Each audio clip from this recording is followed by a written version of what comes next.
Pessoal, vamos voltar aqui. Eu recebi uma pergunta, uma só, galera. Vocês não têm vergonha de mandar uma pergunta só? Pelo amor de Deus. Mas ainda bem. Quem mandou foi o Fábio Pedra. Professor, não se fica rico trabalhando. Posso retirar o C sem prejuízo do sentido? Não. Por quê? Porque quando você deixa com a palavra C, você tem um sujeito indeterminado. Quando você tira a palavra C, você tem um sujeito oculto. Então altera o sentido original, porque você alterou as funções sintáticas, tá? Então não pode, tá? Mexeu, vai alterar a função sintática, por consequência, o sentido. Beleza? Vamos voltar para o nosso trabalho.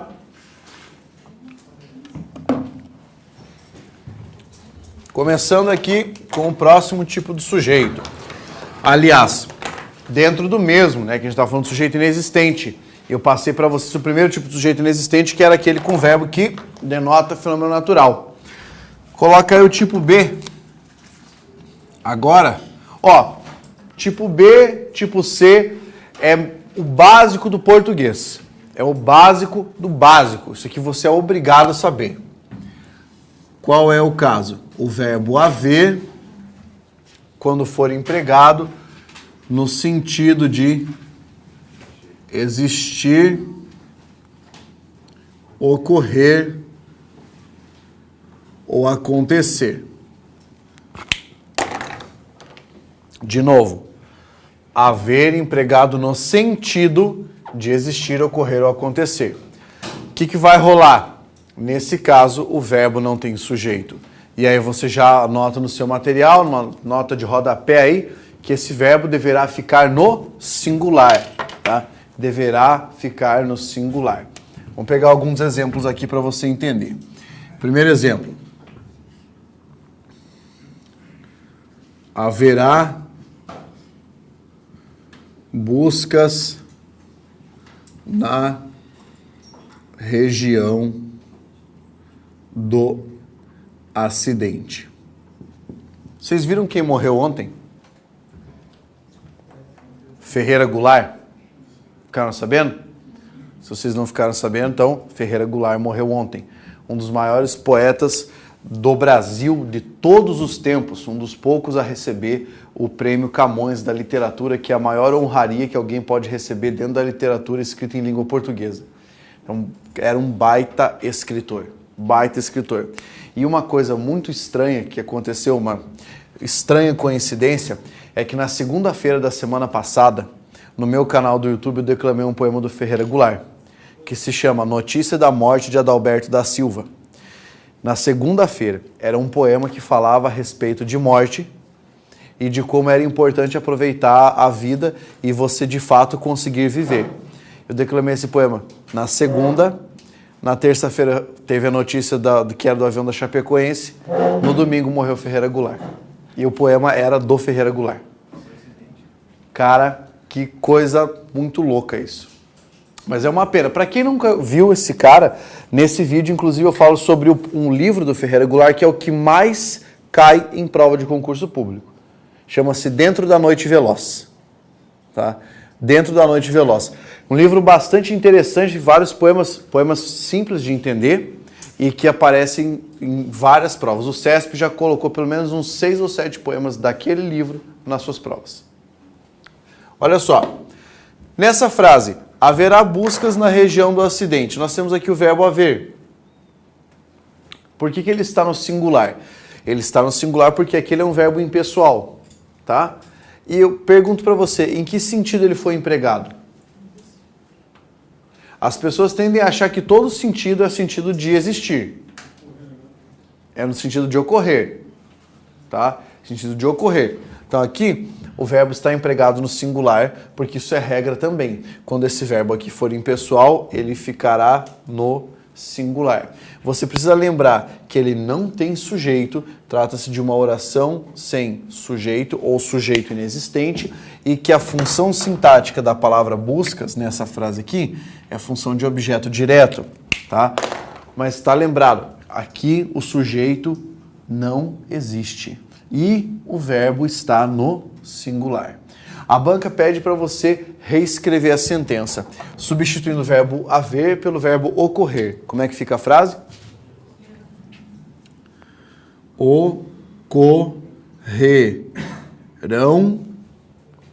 ocorrerão buscas na região. Bem, por que é que aqui fica ocorrerão e aqui fica haverá? Porque aqui o verbo é impessoal, aqui ele não é. Tá? O verbo ocorrer não é um verbo impessoal. Além disso, quero que você pense comigo. Que tipo de verbo é o verbo ocorrer no quesito transitividade? Aquilo que ocorre. Ou seja, é um verbo intransitivo, certo? E a pergunta que sobra, o que é que ocorrerá? Buscas. Então, a palavra buscas desempenha a função de quê? Sujeito do verbo ocorrer. É por isso, porque aqui, ó, esse elemento é sujeito desse verbo. Ah, professor, eu pensei que fosse objeto, mas tem uma regra, não se concorda verbo com objeto. Tá? Verbo não concorda com objeto, concorda com sujeito. Então aqui, singular. Beleza? Vamos colocar agora uma locução verbal, porque a locução verbal pode enganar um pouco o cara. Olha só. Há de haver questões fáceis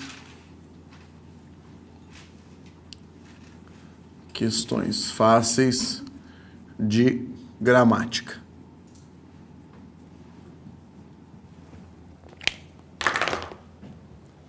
Muito bem? Nessa frase aqui, eu tenho uma locução verbal, há de haver. Por que é que o verbo está no singular? Porque é o verbo haver em qual sentido?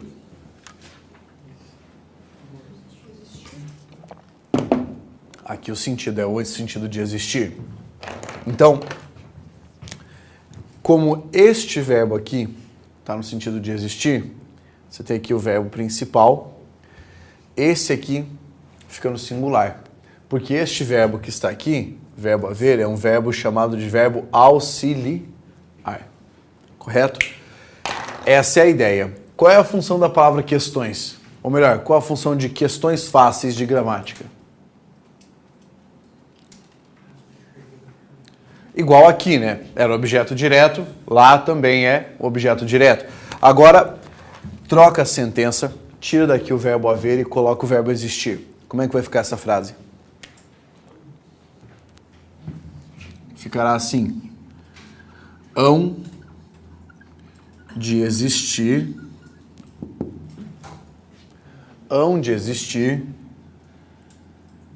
questões fáceis. Ô professor, eu não deveria deixar no singular esse verbo? Não. Por quê?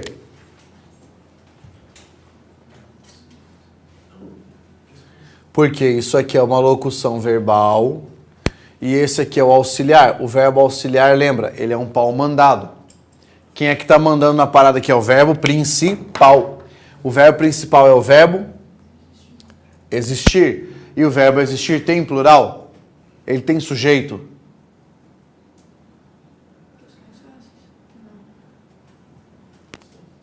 Calma. Abstraia. O verbo existir tem plural? Posso dizer assim, ó, existem problemas com o equipamento? Sim, tá?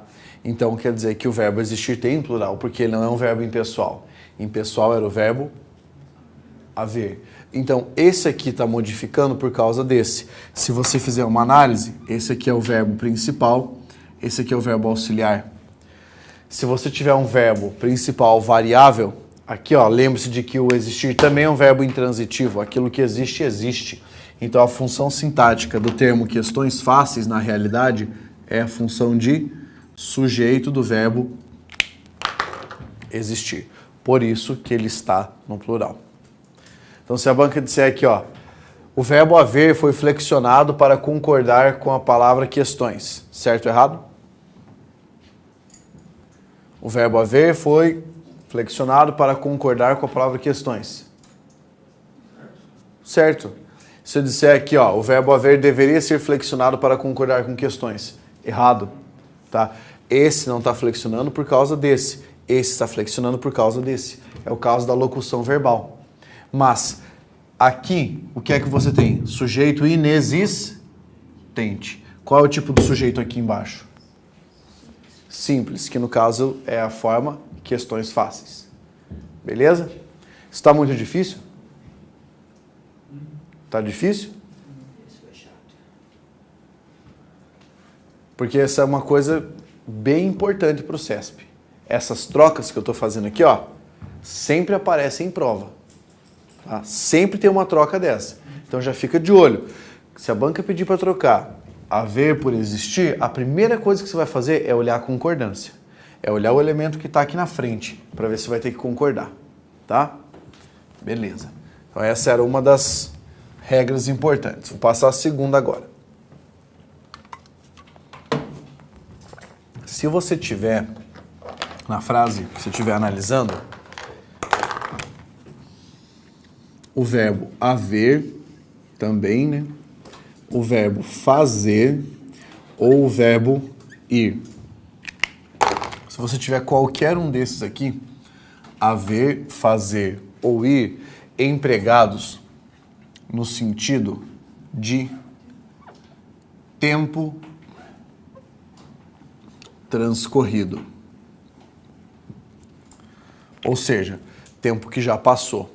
Então vamos pegar uma frase como: há 2 meses eu a vi. Há 2 meses eu a vi. Esse verbo haver aqui está no singular por quê? Porque ele foi empregado no sentido de tempo transcorrido. Ele não tem sujeito. Então aqui você coloca oração sem sujeito. Professor, mas e o eu? O eu é sujeito do verbo ver. Então aqui, ó, sujeito simples. Aqui o que é que você tem? Sujeito inexistente, tá? Se você trocasse o verbo haver pelo verbo fazer, como é que ficaria? Faz. Faz 2 meses eu a vi. Também sujeito inexistente. Se você trocasse o verbo fazer pelo verbo ir, como é que ficaria?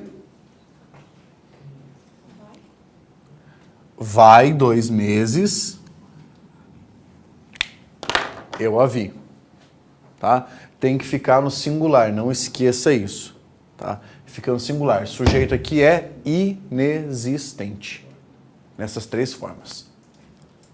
Beleza? Pergunta. Professor, sempre que não tiver o sujeito for indeterminado, ele vai ficar na terceira pessoa do singular? Não, indeterminado, ele ainda pode ter uma terceira pessoa do plural. O inexistente, se você faz referência ao inexistente, daí sim, terceira pessoa do singular. Qual que é a função do a mim? Objeto direto, esse A. Objeto direto. E qual é a classificação morfológica dele? Não. Como é que artigo vai ser objeto direto? Tenta trocar esse A por uma palavra.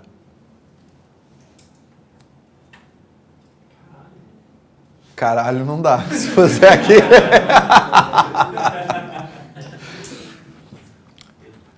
Ela, se você pusesse a palavra ela, né? Só que a palavra ela não pode aparecer aqui, porque é um pronome pessoal do caso reto. Então quer dizer que você está usando um pronome pessoal do caso oblíquo. Pronome oblíquo átono. Beleza? Eu poderia dizer eu via? Poderia. Você faria uma ênclise na sentença. Não ficaria tão sonoro quanto dizer eu a vi, mas poderia de qualquer modo. Professor, mas o pronome pessoal não atrai? Não. Pronome que é atrativo é pronome indefinido, pronome interrogativo e pronome relativo. Os demais não são atrativos. Beleza? Muito bem. Próximo caso, se você tiver os verbos bastar ou chegar, indicando cessamento.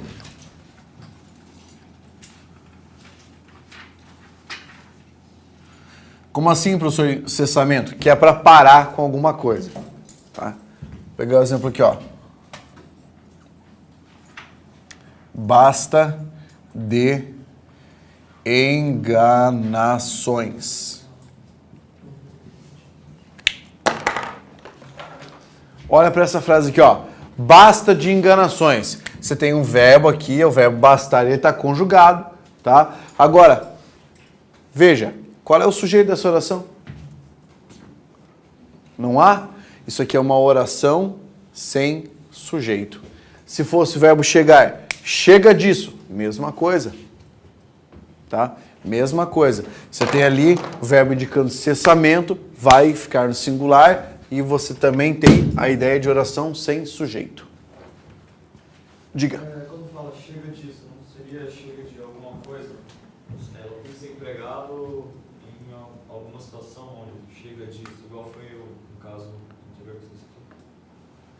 Por exemplo, está acontecendo alguma coisa e alguém fala chega disso. Aham. Daí... Que é o caso de cessamento. É igual ao bastar. É igual ao bastar. Bastar ou chegar indicando cessamento. Se eu dissesse chega de enganações, ou chega disso, ou chega desse papo, entende? Mesma coisa. Só que aí você tem o quê? Verbo sem sujeito. É oração sem sujeito. Não, desculpa, eu fiz outra coisa. Você estava pensando em questão de complemento? Não, pode seguir a aula de nada. Beleza. Beleza. Que mais? Sobre esse caso aqui, tranquilo, né? Próximo, então. Se nós tivermos o verbo ser, naquele exemplo que eu havia mencionado anteriormente, indicando tempo ou distância. Aqui, você também tem uma oração sem sujeito. Só que existe uma peculiaridade aqui. Coloca um asterisco no material e anote aí numa nota de rodapé. O verbo concorda com o predicativo. Tá? Verbo concorda com o predicativo. Então, se eu disser daqui até ali são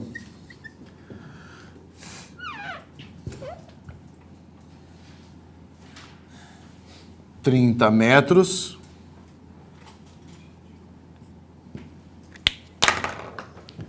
O que é que nós temos nessa frase? O verbo ser, verbo de ligação, indicando distância, nesse caso. Na outra frase eu mostrei indicando tempo. 30 metros é o predicativo do sujeito. Daqui até ali, essa forma, é o quê? Adjunto, adverbial, de lugar. Tá? Função sintática nós veremos posteriormente, assim como 30 metros. O que você tem aqui?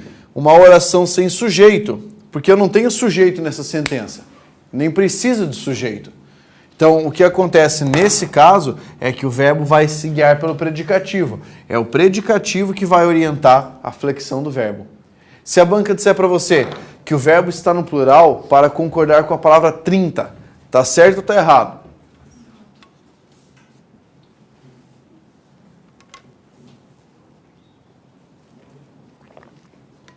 Se em vez da palavra 30 tivesse a palavra 1, daqui até ali, é 1 metro ou são 1 metro? Graças a Deus, né? É 1 metro, tá? Então tá concordando com o numeral? Não, tá concordando com o substantivo metro, que é o núcleo do predicativo. Ah, professor, mas você acabou de falar que se fosse 1 ia mudar? Não, cara, é que é o seguinte, ó, a gente tá invertendo o raciocínio. Veja só, a palavra metros, tá? Eu posso pôr quantos números aqui e continuar a palavra metros? Excluindo 0 e 1, infinitos. Agora, qual palavra eu posso colocar aqui para permanecer metro? Só a palavra 1. Se eu puser 1, daí fica metro. Mas não é por causa da palavra 1. É porque o único numeral que vai aparecer aqui com a palavra metro é o 1, porque a concordância é realizada desse modo. Tá? Professor, não entendi. Então, 30, 50, 70, continua metros. Mas a única coisa que você vai ter aqui na frente é 1. Fala, professor, mas foi 1/4. Não começou com 1 igual? Começou. Então, é essa a ideia. Tá? Tanto que se eu tivesse 1,8, eu vou dizer 1,8 metros ou 1,8 metro? Ih, agora fodeu. 1,8 metros não dá, cara. Porque você concorda com o 1. É 1 metro e tantos centímetros, entendeu? 1,8 metros. É como se fosse 1,8 milhão ou 1,8 milhões?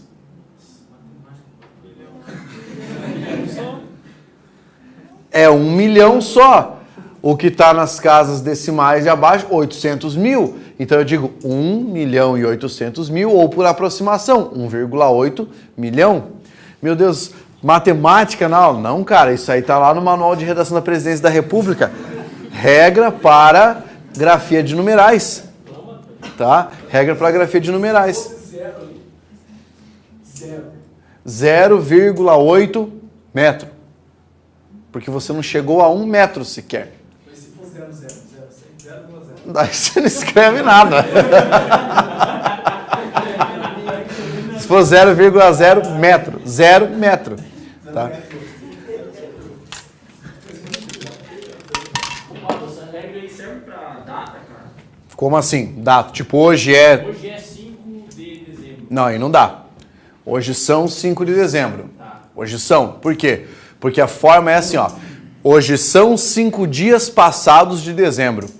Nós excluímos a forma dias passados de, quando nós falamos hoje são 5 de, amanhã serão 6. Agora, se você tiver a palavra dia, hoje é dia 5 de dezembro, aí você concordou com a palavra dia, entendeu? Então depende de como a sentença estiver escrita. Ah, professor, mas eu não posso subentender que o cara disse hoje é dia. Não, aí você pensa assim, ó. Uma coisa é você subentender uma parada nova. Outra é você subentender algo que vem sendo falado há mais de 500 anos. Então, a banca vai dar, muito provavelmente, aquilo que vem sendo dito há mais de 500 anos. Hoje são 5 dias passados de dezembro. Hoje são 5 de dezembro. Amanhã serão 6. Ontem foram 4. Pela lógica...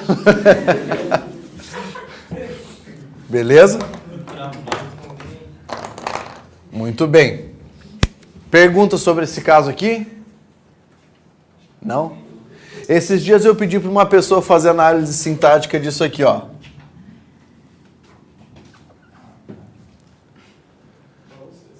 Dá para fazer análise sintática disso? Leia o que está escrito aqui. Então, o que está escrito isso aqui, ó. 2 mais 2.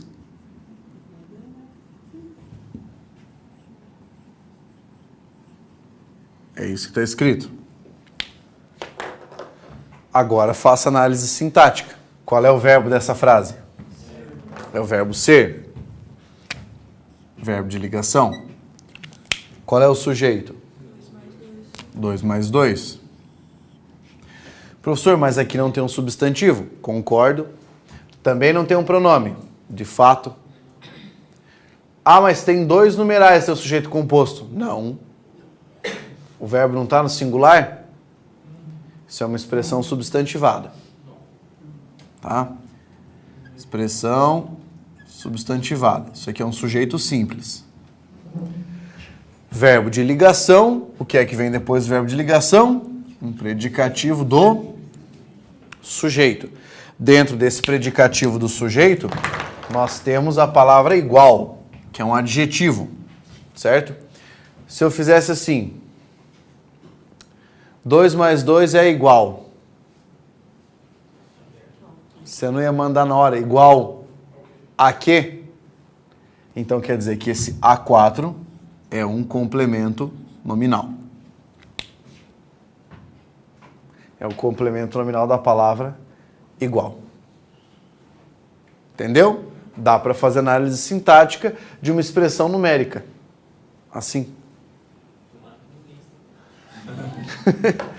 Mas é que isso aqui, ó, é para dizer quando, ó, você já viu alguma vez a pessoa falar assim: "Ah, cara, eu sou muito bom em português, mas eu não manjo de matemática", ou o contrário, eu me dou melhor com matemática do que com português?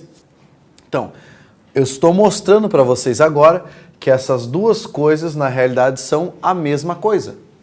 São duas formas de linguagem. Só que aqui você lida com símbolos, convencionadamente chamados de números.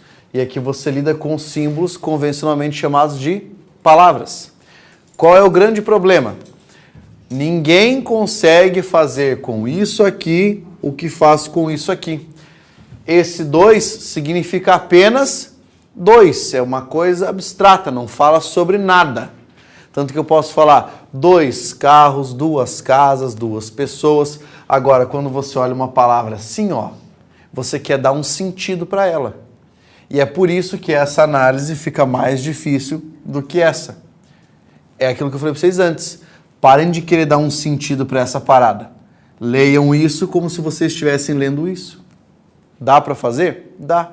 É como se você transformasse, então, a língua portuguesa numa matemática ou o contrário, matemática na língua portuguesa. Se você for bom em matemática, comece a ver as frases da língua portuguesa assim. Se você for bom em língua portuguesa, comece a ver a matemática desse jeito. Tá? É tudo a mesma linguagem, só que essa aqui, ó, é claramente mais abstrata do que essa. Beleza? Muito bem. Então aqui, ó, vimos o caso E, certo? Sobre oração sem sujeito, alguma pergunta? Não? Agora vejamos a última forma de sujeito. O número 6. Que é o chamado sujeito oracional. Sujeito oracional é aquele chamado de oração subordinada substantiva subjetiva, ou seja, o sujeito é uma oração. O sujeito é formado por uma oração, tá? Vamos pegar um exemplo aqui, ó. É compreensível que você esteja boiando. Beleza? É compreensível que você esteja boiando.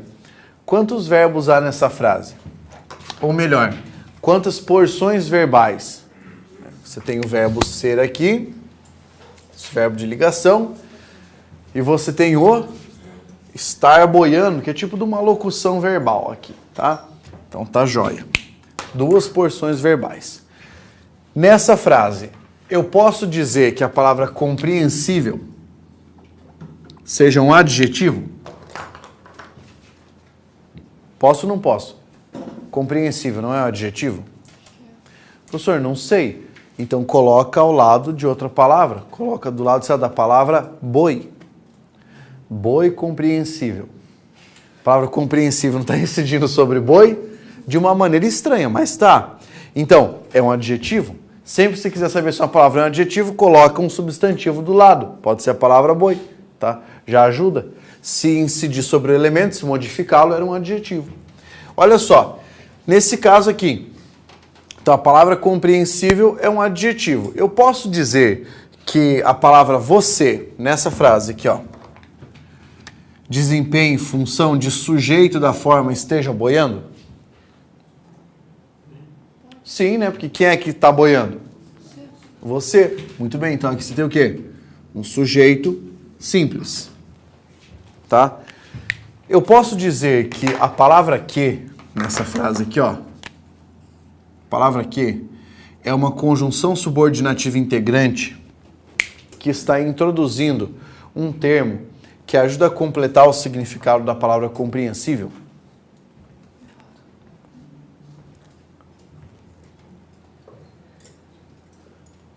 Parece que tá certo, né?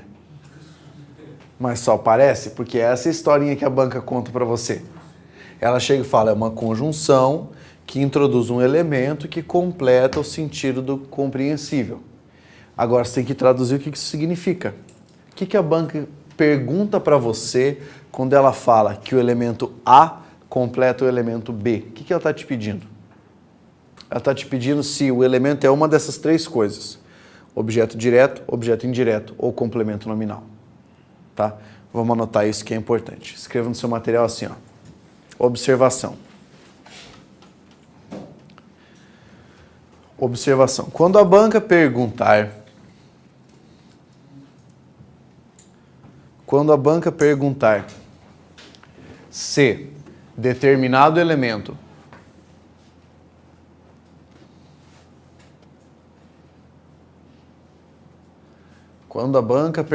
se determinado elemento completa o sentido de outro,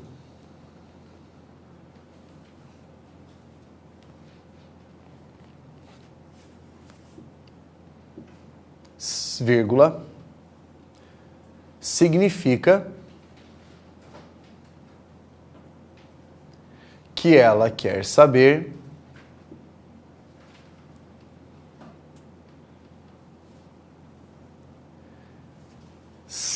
se trata, duas vezes o se. Se você estiver digitando aí, talvez o Word vai dizer que você está digitando errado, que repetiu a palavra. Se trata de objeto direto, vírgula, objeto indireto ou complemento nominal. Esse, então, é o código dessa pergunta, tá? Veja, vamos voltar agora ao questionamento que eu acabei de fazer para você pensar junto comigo. A palavra que é uma conjunção, até aqui tá certo, que introduz termo que completa o sentido da palavra compreensível. Então agora vamos pensar. Não sei se vocês lembram, a segunda pergunta da análise dessa frase que eu fiz era: a palavra compreensível, na morfologia, não é um adjetivo? Você falou, é. Bem, se for um adjetivo, ele pode ter complemento? Pode, mas o complemento será chamado de complemento o quê? Nominal, tá? Isso é um complemento nominal. E aí tem uma lógica. O complemento nominal, quando for introduzido assim, ó, por uma conjunção, antes da conjunção, tem que ter uma preposição. Tem aqui? Não. É complemento desse elemento? Não. Outra coisa que você pode fazer para testar, para facilitar a sua vida. Está analisando a frase, está analisando e achou a palavra que. Tentou trocar o que pelo o qual, não deu certo. Olhou para a palavra que, viu que ela não está significando a palavra porque, o que você faz? Pega tudo isso aqui, toda a oração que ela introduziu e troca pela palavra isto. E agora reescreva a frase. Olha lá. É compreensível isto. Agora inverta novamente para facilitar a análise. Isto é compreensível. Agora pode fazer análise sintática. Está aqui o verbo de ligação. Esse elemento é o predicativo do sujeito. E a pergunta é, o que é compreensível? Isto. Ou seja, a palavra está funcionando como o quê? Sujeito. Vem para cá, ela estava funcionando como o quê? Mesma coisa, a função não mudou. Sujeito. Vem para cá, a palavra isso não entrou no lugar dessa frase inteira? Ou seja, essa frase funcionava como o sujeito do verbo ser. Quando você tiver isso, uma oração inteira que funciona como sujeito, você chamará de sujeito oracional. sujeito oracional. Há várias razões por que você deve saber isso aqui. Primeira, para saber que não pode pôr uma vírgula aqui no meio, porque vai ter uma vírgula entre sujeito e verbo. Segunda, para saber por que esse verbo aqui está no singular. A banca vai dizer que é porque se trata de sujeito inexistente, errado. Ou indeterminado, errado. O sujeito aqui está expresso e é essa oração inteira sujeito desse verbo aqui. Por isso que ele está no singular. Porque é regra de concordância. Se o sujeito for oracional, seu verbo ficará no singular. Pergunta. Não? Então nós acabamos os tipos de sujeito, tá? Coloca no seu material aí que essa parte já se foi. Próxima função sintática, vamos estudar aí predicado e os seus tipos, tá? Coloca no material. Predicado. Começando pelo básico. Definição de predicado. Se o sujeito é elemento ou termo sobre o qual se declara alguma coisa, definição de predicado é aquilo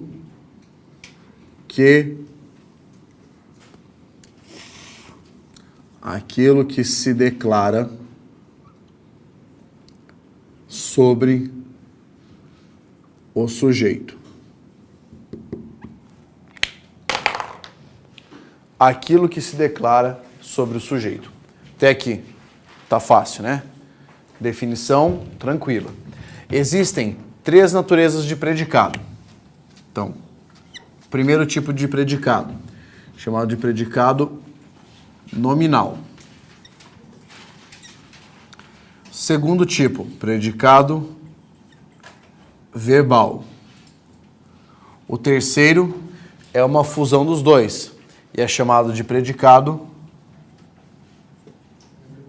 verbo nominal. Vamos aqui anotar as características fundamentais. Um predicado nominal, na realidade, é formado por um verbo relacional, que você também pode chamar de verbo de ligação, como a gente já viu. Verbo relacional mais um predicativo. Que no caso vai ser predicativo do sujeito. Predicado verbal. Para que haja um predicado verbal, basta que a sentença possua um verbo nocional. Pergunta: o que é um verbo nocional?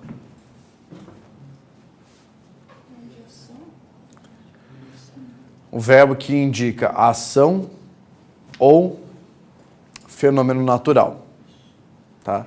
Ação, fenômeno natural. Ou seja, os verbos que são intransitivos ou os verbos transitivos. Então, basta haver um verbo nocional, o predicado já vai ser verbal. Agora, se você tiver um verbo nocional mais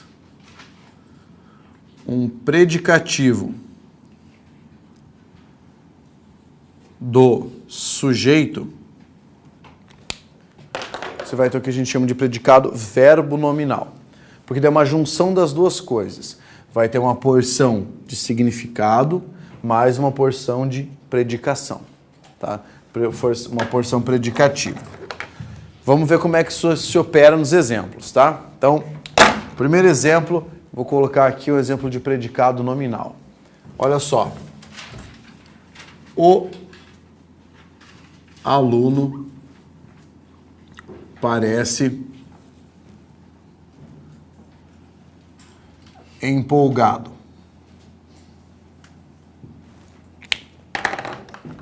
O aluno parece empolgado. Beleza? Sentença simples. Qual é o sujeito?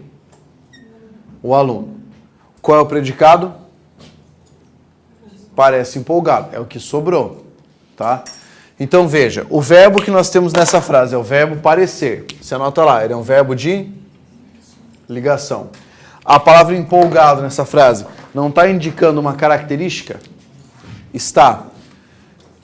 Eu preciso ficar atento ao fato de ser uma característica? Não. Eu preciso entender que aqui eu tenho um verbo de ligação. Enquanto este verbo se comportar como um verbo de ligação, o que estará aqui será o nosso predicativo do sujeito. Aí você pode pensar, professor, então quer dizer que só vai ter predicativo do sujeito se tiver verbo de ligação? Muito pelo contrário. Muito pelo contrário. Aqui você tem um predicativo do sujeito associado à ideia de um verbo de ligação. Nem sempre precisa ser assim. Você pode ter outras configurações de frase. Mas aqui, ó, verbo de ligação, predicativo do sujeito. Que tipo de predicado nós temos aqui? Temos um predicado nominal.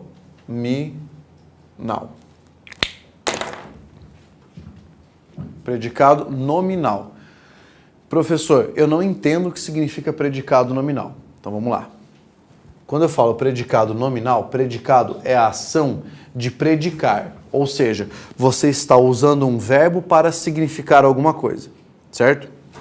Quando eu falo predicado nominal, significa que você está unindo grupos, termos do grupo nominal, um substantivo com um adjetivo. Ou melhor, você está utilizando a predicação desse verbo, que é a predicação de estado, mudança de estado, para nominalizar a frase. Ou seja, o que eu estou colocando aqui é um elemento que vai se comportar como um elemento nominal, como um substantivo, como um adjetivo, como um pronome, por isso que se chama predicado nominal, certo? Essa é a ideia. Se você lembrar, verbo de ligação já facilita, verbo de ligação predicativo do sujeito. Um predicado verbal agora, olha só. O aluno passou naquela seleção. Nesta frase aqui, o sujeito ainda é o aluno. O predicado qual é? Passou naquela seleção. O verbo passar, que tipo de verbo é?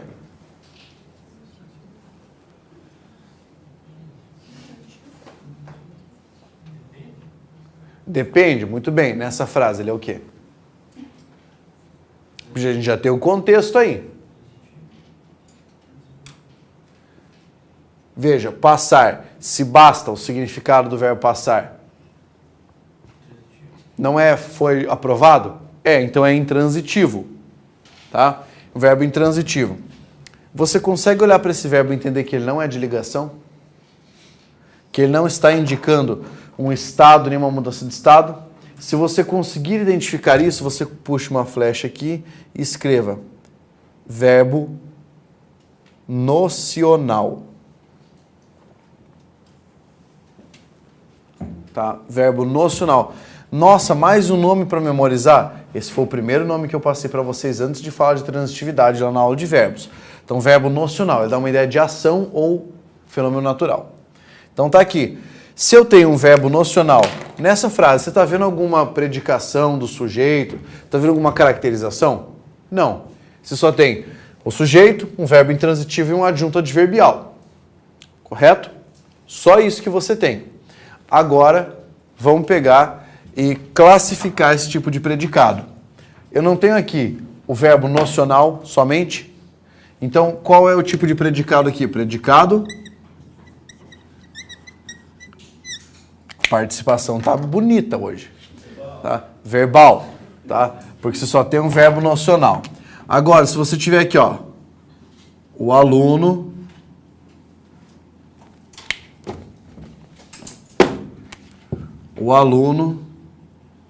passou naquela seleção empolgado, a frase fica diferente. Você vai ter o aluno, sujeito da sentença. O verbo aqui é um verbo nocional, o mesmo verbo passar que estava aqui em cima. O naquela seleção ainda é o adjunto adverbial e a palavra empolgado está representando uma característica do sujeito. Um elemento caracterizando o sujeito. Esse elemento aqui vai se chamar predicativo do sujeito. Tá? Por quê? Porque é como se eu dissesse, o aluno passou naquela seleção e ele estava empolgado. Você tem que entender que um predicativo é sempre uma caracterização momentânea.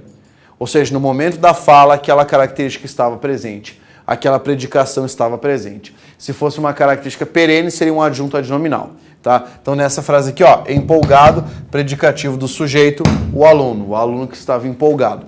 Você vai chamar esse predicado aqui, ó, de predicado verbo nominal. Por quê?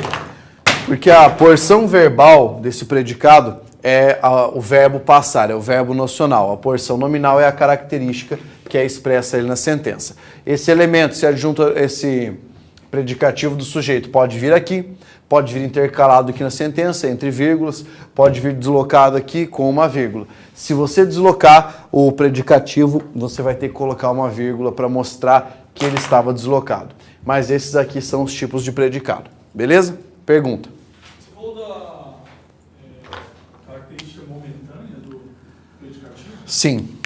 Sempre uma caracterização momentânea. Se eu dissesse assim, ó, o aluno medroso não entrou na sala. A palavra medroso não está entre vírgulas nem nada, ela é uma característica que sempre está com o aluno. Ou seja, ele é medroso sempre, ele é um cara medroso, entendeu? Agora, se eu dissesse, ó, o aluno não entrou na sala medroso. A palavra medroso é uma característica momentânea, certo? Ela foi atribuída imediatamente, naquele contexto. Aí é um predicativo. Essa é a diferença. Também se pode pensar assim, o predicativo do sujeito, se estiver deslocado, vai ser marcado com vírgula. O adjunto adnominal sempre fica ao lado do seu referente. Beleza? O que mais? Fala só vírgula. Para deslocar o predicativo? Só. Que é uma pausa breve que você dá. A menos que você tenha que colocar um travessão, tá? Em razão de você já ter usado a vírgula para separar. Tranquilo? Próximo caso, então, coloquem agora. Nós já finalizamos os termos essenciais, vamos começar os termos integrantes. O primeiro deles que eu vou colocar aqui dos termos integrantes são os chamados complementos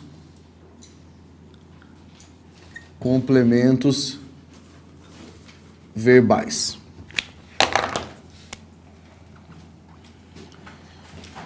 Termo que vai, de alguma maneira, completar o significado de um verbo, tá? O primeiro tipo de complemento verbal você pode colocar lá, se chama objeto direto. Objeto direto vai ser definido como termo que completa o sentido de um verbo e não exige preposição. Termo que completa o sentido de um verbo e não exige preposição. Essa é a definição básica, tá? Quando você pensa em completo sentido, significa o seguinte: o verbo tem um significado, e o significado pode ser estendido para uma palavra que vem depois. Ou seja, o cara dispara o significado do próprio verbo para um objetivo, por isso, objeto. E se a conexão for feita sem mediação, objeto direto, sem uma mediação obrigatória, tá? Então vamos dar uma olhada aqui nos tipos de objeto direto. O primeiro tipo de objeto direto que você vai colocar no seu material é chamado de objeto direto simples. Objeto direto simples, para variar, é aquele que tem um núcleo só, tá? Objeto direto simples, então um núcleo. O que pode ser o núcleo do objeto? Mesma coisa que pode ser o núcleo do sujeito, tá? Substantivo pronome é uma expressão substantivada. Então um exemplo que eu vou colocar aqui, olha só. Joaquim escreveu a obra. Isso aqui é um objeto direto simples, porque ó, sujeito Joaquim escreveu um verbo, no caso aqui é um verbo transitivo direto. O sentido está se estendendo do escrever para o termo a obra. Não existe preposição nessa sentença, não tem mediação, você só tem aqui o substantivo obra e o artigo antes. A obra, então, desempenha a função de objeto direto, que também pode ser nominalizado pela banca examinadora como complemento verbal. Complemento verbal, tá? E também podem dizer complemento verbal direto, porque é o termo que completa o sentido do verbo escrever. Aqui, você viu o primeiro tipo mais simples deles, tá? Objeto direto simples. Você pode pegar o objeto direto composto. O objeto direto composto é aquele que vai ter mais de um núcleo, igual ao sujeito composto. Mais de um núcleo. Então, vamos pegar o exemplo. Eu trouxe problemas e soluções. O que é que você tem aqui? O sujeito eu trouxe é o verbo transitivo direto. O que foi que eu trouxe? Problemas e soluções. Quantos substantivos você tem aqui? 2. O primeiro substantivo, problemas. O segundo substantivo, soluções. Então aqui, ó, como você tem mais de um núcleo, você tem um objeto direto de que tipo? Composto, tá? Composto. Qual é a preocupação nesse caso? Você tem que se preocupar com o paralelismo sintático. O paralelismo sintático é o fato de você utilizar as mesmas estruturas da mesma maneira. Então, se aqui eu tenho um objeto direto, antes da primeira palavra eu não tenho artigo, antes da segunda palavra também não vai ter artigo, tá? Agora, se eu disser assim, eu trouxe os problemas e soluções, frase errada. Porque se eu antepuser um artigo aqui ao núcleo, o primeiro núcleo do objeto direto composto, eu sou obrigado a colocar um artigo também antes do segundo núcleo. Isso significa paralelismo. Manter a sentença correta. Então, ó, os problemas, as soluções, trouxe os problemas e as soluções. Ou apenas trouxe problemas e soluções. Isso é uma questão de paralelismo, coisa que pode aparecer na prova. Então toma cuidado em questão de reescrita se a banca vai inserir ou vai excluir um artigo aqui da sentença. Beleza? Então, esse é o objeto direto composto. Pega lá o próximo objeto direto, chamado de objeto direto preposicionado. Ele vai receber esse nome porque, de alguma maneira, ele vai receber uma preposição para que eu possa indicar alguma coisa a respeito do sujeito. Por exemplo, essa frase aqui, ó. Atacou ao homem o urso. Nessa frase, eu tenho o verbo atacar. O verbo atacar, na realidade, é um verbo transitivo direto. O seu objeto é um objeto direto, quando ele aparecer. A lógica é, não tem preposição. Porém, aqui nós nos encontramos no mesmo caso que eu havia explicado no início da nossa aula. Tanto o sujeito quanto o complemento estão do mesmo lado da frase. A única maneira de você conseguir saber quem é colocando uma preposição no complemento. Então, o sujeito nessa frase é o urso. Esse ao homem é chamado de objeto direto.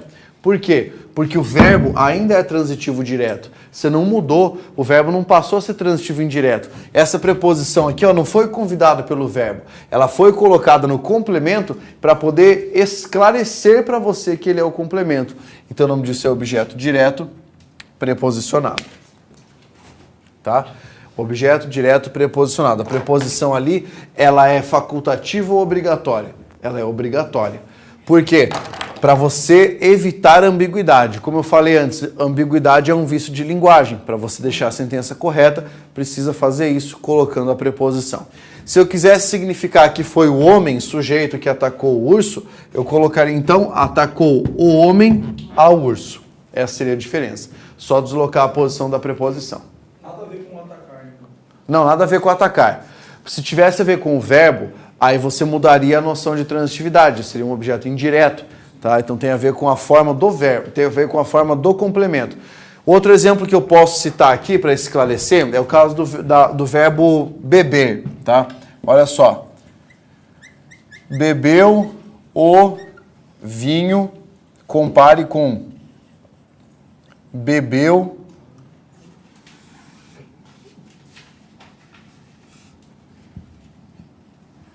do vinho. Nos dois casos, o verbo beber não significa tomar? Pois é. Então, nos dois casos, quem toma, toma alguma coisa. Quem bebe, bebe alguma coisa. Você tem nas duas situações verbo transitivo direto. Ó, verbo transitivo direto. Agora, olha aqui. Quando eu falo para você, bebeu o vinho e bebeu do vinho, não cria uma espécie de sentido diferente?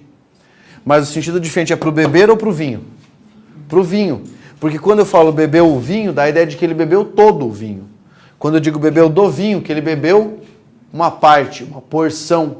Tá? Então você usa aqui um objeto direto preposicionado para mudar a circunstância expressa no complemento.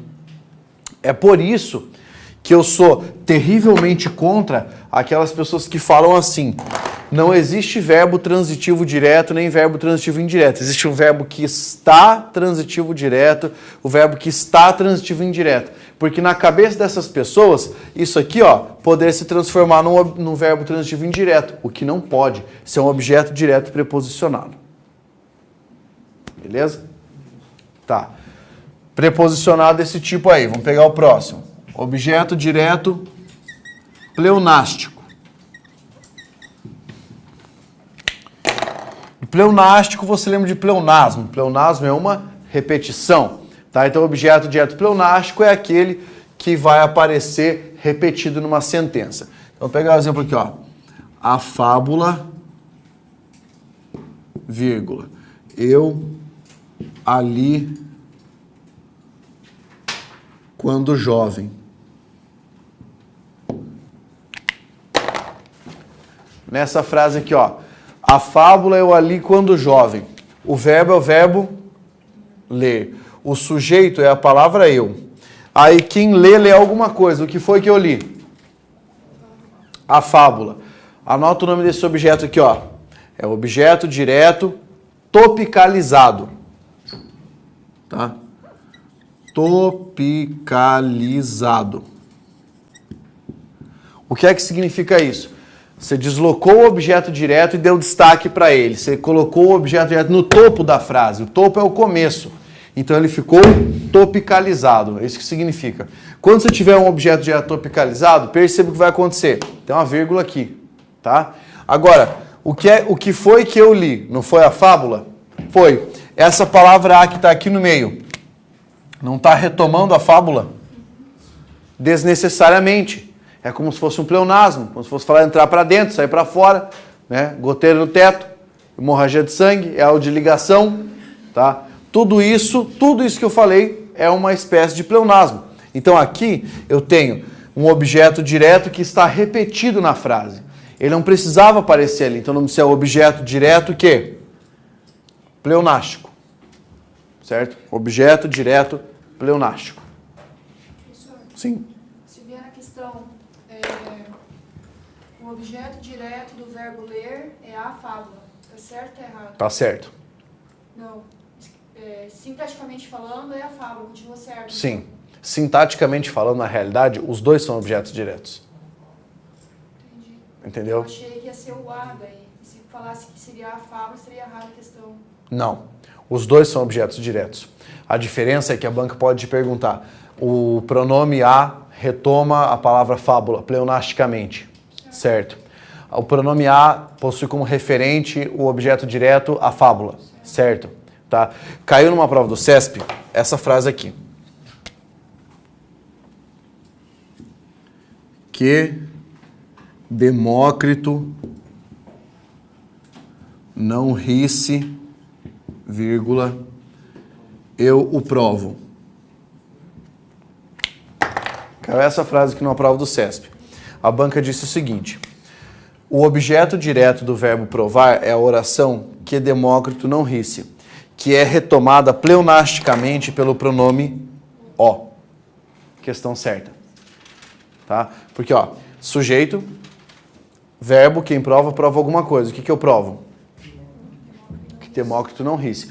Aqui eu aproveito e já explico o objeto direto oracional.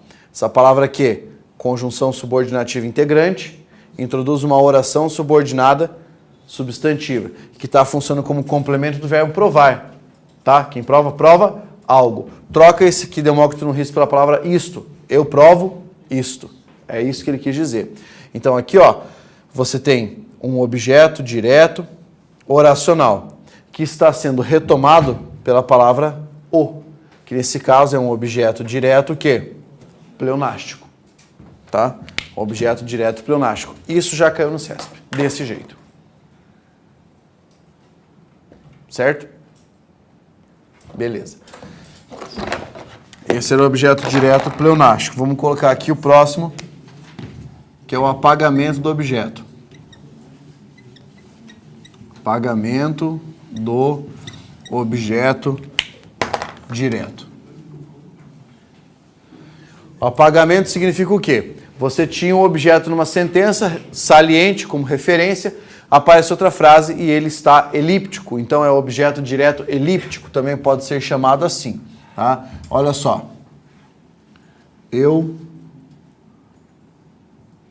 trouxe a torta, mas Maria não trouxe. Nessa frase aqui, ó, você tem dois verbos trazer.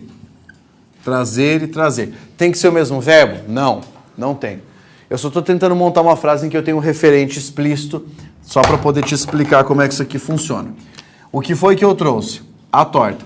A torta é o objeto direto, é o complemento verbal do verbo trazer.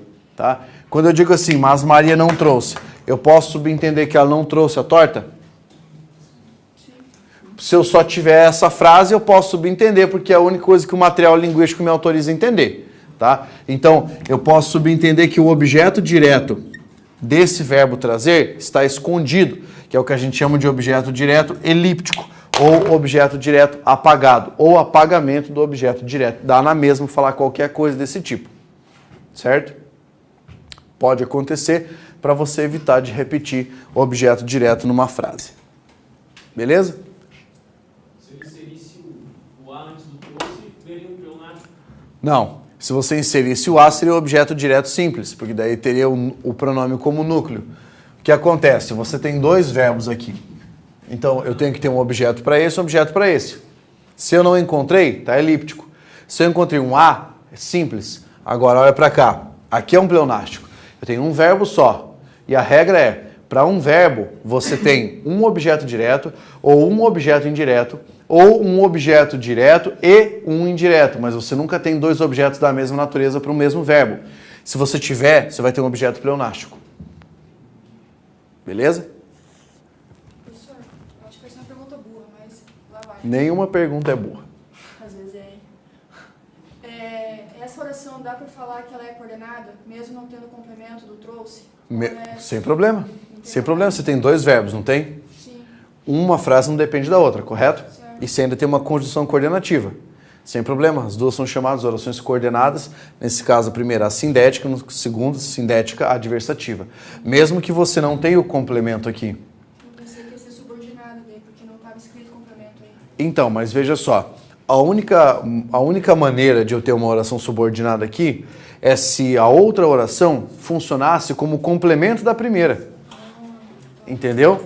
Só se você falar, mas ela não está completa. Mas veja bem, quando você tem uma oração subordinada, um elemento, ele desempenha uma função em relação a outra oração. Aqui isso nada disso está acontecendo.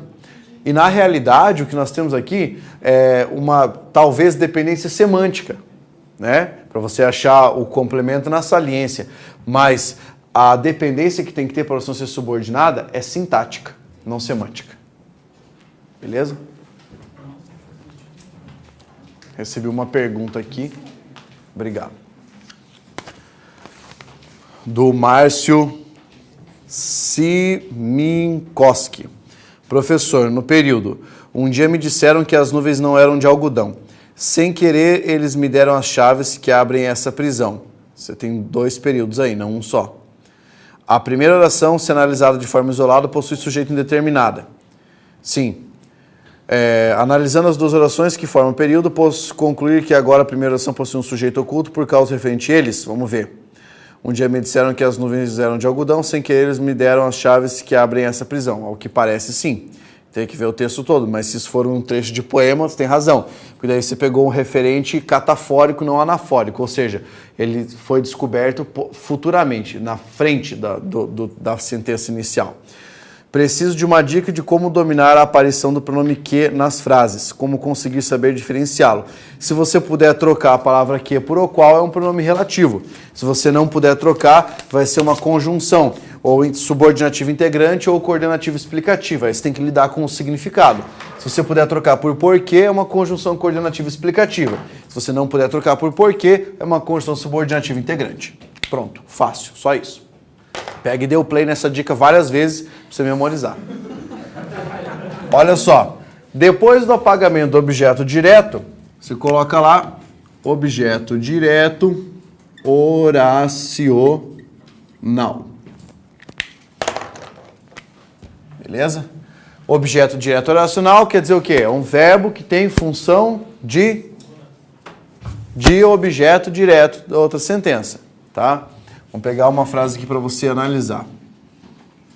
O aluno questionou se poderia haver problema. Nessa frase, o aluno questionou se poderia haver problema.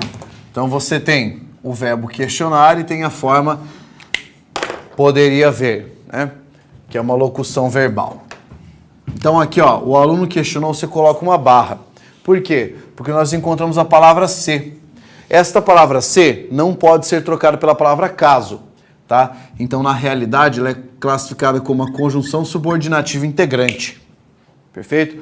Conjunção integrante. Você tem que lembrar que a conjunção integrante introduz uma oração subordinada substantiva. E aí, para facilitar a sua vida, você pode trocar essa oração toda aqui, ó, por qual palavra?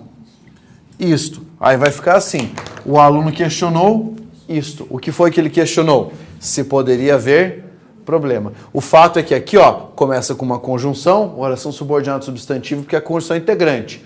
A função dela não é de completar o verbo questionar? É. Então, se é uma oração subordinada substantiva, objetiva, direta. Oração subordinada substantiva, objetiva, direta. Aí sim nós podemos considerar que isso aqui é um objeto direto oracional. É uma oração que funciona como complemento do verbo. E é a isso que você tem que prestar atenção. A banca vai dizer para você, a palavra se é um pronome que indica sentido reflexivo. Errado. Porque para a palavra se ser um pronome, ela tem que retomar alguma coisa. Não está retomando nada aqui. A palavra se tem sentido condicional. Errado. Para ela ser condicional, você tem que poder trocar por caso. A palavra ser introduz um termo que completa o sentido do verbo questionar. Correto. Porque daqui ela é uma conjunção integrante e funciona a oração inteira como objeto direto do verbo questionar. Certo? Pergunta. Se eu trocasse a palavra ser pela palavra como, mudaria a função sintática? Não. Porque nesse caso eu não estou transformando a oração, mas estou transformando a palavra como. A palavra como passou a funcionar como uma conjunção integrante. Tá? Mesmo que ela originalmente não seja uma conjunção integrante, aqui ela funcionou como uma conjunção integrante. Beleza? Então aqui, objeto direto oracional. Esses são os tipos de objeto direto. Tá? Todos eles caem em prova? Aí depende do nível da prova. Se a prova for mais fácil, não. Cai só objeto direto simples ou oracional. Se a prova for um pouquinho mais complexa, daí sim. Que tipo de prova poderia cobrar de você o conhecimento sobre esses outros tipos de objeto aqui, ó? Tipo, um apagamento. No apagamento também é tranquilo. A banca vai dizer que você subentende o elemento. O pleonástico, talvez. Uma prova de nível superior com um pouco mais de refinamento, especialização, sabe? Então aí sim, se você tivesse uma prova de diplomata, talvez isso aqui poderia cair, tá? Ah, mas na minha prova do concurso da Polícia Federal, pode aparecer? Pode aparecer. Da Polícia Rodoviária Federal, talvez, acho um pouco menos provável. Mais provável num concurso da Polícia Federal do que da Polícia Rodoviária. Beleza? Tá bom. Se bem que a banca examinadora só faz distinção quando precisa de um critério maior de seleção. Tá? Quando precisa de um critério, precisa arrochar mais. Senão, não faz tanta distinção assim. Muito bem. Depois do objeto direto, o outro complemento verbal que eu tinha que comentar com vocês é o objeto indireto.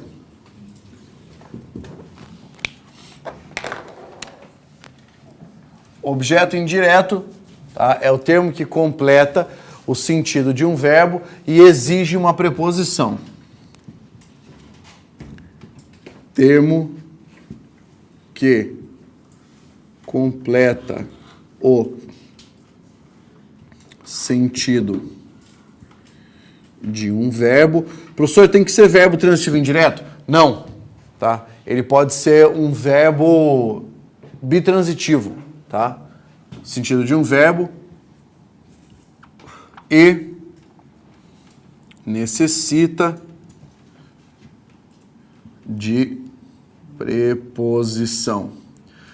Necessita de preposição para introduzir a sua forma ali na sentença, tá? Porque a preposição é o mediador entre o verbo e o complemento. Vamos pegar algumas formas aqui. Então, primeira forma. Objeto indireto simples. O verbo necessita de complemento. Senhor, por que você está colocando definição de novo? Não estou, esse é o exemplo. Olha só, qual é o verbo dessa frase? O verbo é necessitar. Tá? Ah, não, o verbo está ali, ó. Não, está aqui, ó. Necessitar. Tá? Qual é a função do verbo? A função do verbo é sujeito.